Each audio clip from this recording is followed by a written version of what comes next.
Momento de hacer un enlace de Skype con Zoë Schlanger. Ella es reportera de Medio Ambiente para Quartz, en donde escribe sobre cambio climático. Previamente fue reportera para Newsweek. Colaboró también con el diario El País y International Herald Tribune. Fue ganadora en el 2017 del Science in Society Award en la categoría de reportaje de ciencia. Zoë, welcome to Foro Global. How are you? I'm good. Thank you for having me. On the contrary, I was reading your 7 pieces. There are 7 pieces published by Quartz and the Texas Observer at the website. A series of pieces in which you look at the Rio Grande, Rio Bravo, how we call it in Mexico, and you try to see what's happening there with in regards to climate change and a mega drought that it hasn't happened in that area of the world. What is going to happen? Why are you interested in writing these pieces, and how the collaboration with the Texas Observer came along? Yeah, so basically the Rio Grande, or the Rio Bravo, is the border between Mexico and Texas the entire way along. And for half of the way, the U.S. relies on Mexico to deliver water to it.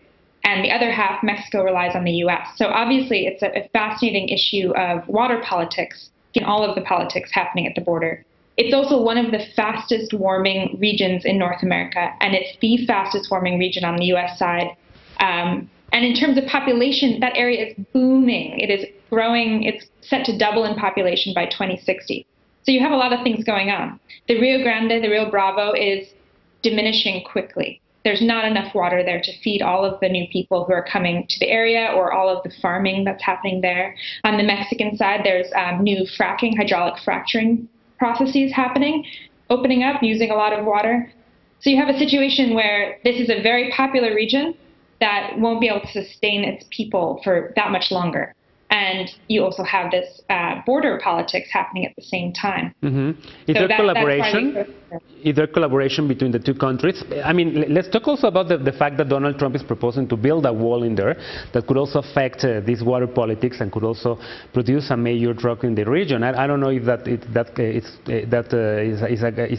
an accurate claim, but at the same time, is Mexico and the U.S. collaborating in this? Is it a state-by-state issue? Is it Texas and Tamaulipas or Texas and Nuevo León?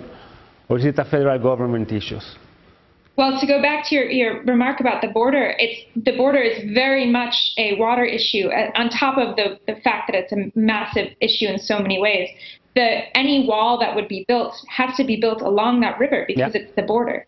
And when you put a border wall, a structure against a river that floods naturally, it's a floodplain, it acts as a dam. So you've already seen in regions where there is parts of the wall built, for example, in Arizona on the border with Sonora, they've had issues where the river has flooded and caused flooding. The wall has acted like a dam and caused flooding that actually killed people in 2008 on the Mexican side, because that's just what happens when you put a structure there. So that's one issue. But in terms of collaboration or a conflict, interestingly, most people don't realize that Mexico, the federal government, has someone whose whole job is to negotiate with the U.S. And the federal government in the U.S. also has someone negotiating there in this body called the IBWC, just about water issues. Mm-hmm. And both those people need to be water engineers. So it's a very scientific body, and they meet all of the time. I've met both men who are the current commissioners for the U.S. and Mexico of the IBWC, and they're friends. Their spouses are friends. They eat lunch together regularly. And they're interested in water and water engineering and how to make sure both their sides get enough water that they need. So I saw a lot of collaboration, which was surprising. I expected to hear a lot more about conflict. But when it comes to federal decision-making and governmental decision-making around water, you can't grandstand. You can't deprive people of water. So they know they have to come to some kind of friendly agreement around these things. Okay, but that's at the federal level. What about at the local level? What about the collaboration between the state of Texas and Nuevo León and Tamaulipas? So then when you get down to the local level, it gets very local. It gets to the point of cities level. Exactly. I saw So El Paso and Ciudad Juarez have a very unique collaboration. Of course, you can't have a treaty between two cities. You can only have a treaty between two countries. So their agreements are informal. But they've agreed since the 1990s, early 90s, to share water information. They share an aquifer. The Hueco Bolson is beneath both those cities, and both cities are growing massively, and they drink that water, and when either side uses water, it goes down on the other side.